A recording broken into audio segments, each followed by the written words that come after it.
Ability. For that kind of success, though, Yeah. What exactly did you mean? I don't know. Let's move straight along.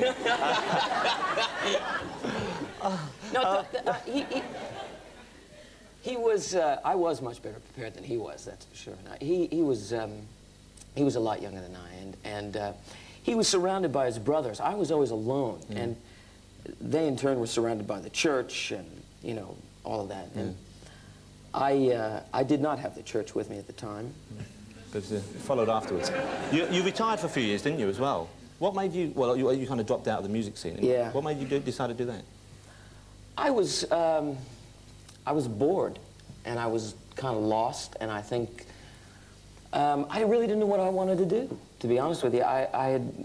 Because I hear you met Elvis about that time, didn't you? Yeah, right. I had met Elvis, and that was a little frightening, but... Did you hear any of his records first? You were just scared by him. It was the haircut. Don't touch me. Uh-huh.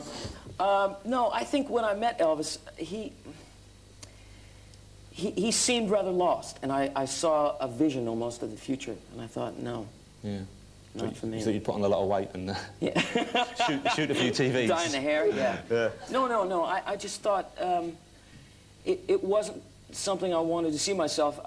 You know, if you're lucky, you end up like Elvis. Yeah. If not, you end up playing the lounge at the you know, Holiday Inn in Des Moines, and I just somehow or another didn't see myself, you know, end up there. So would be a step up for me, though, wouldn't it, David?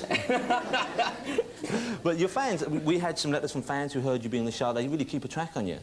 Still. They keep a track on me? Yeah, they sort of keep a... They know where you are, where you're going to be, and Yeah. what TVs you're doing.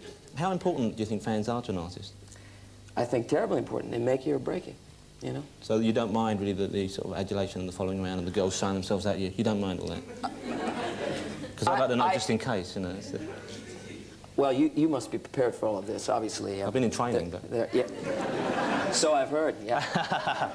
Oh yeah. Yes. I actually think that, you know, for fans, if they don't go completely gaga, you know, and they don't lose it in front of you, if they're ripping your clothes off, it's tough to deal with, folks. But no, seriously, I love them. Well, we got some here tonight, and they still love you. Thanks very much, Thank David you. Cassidy.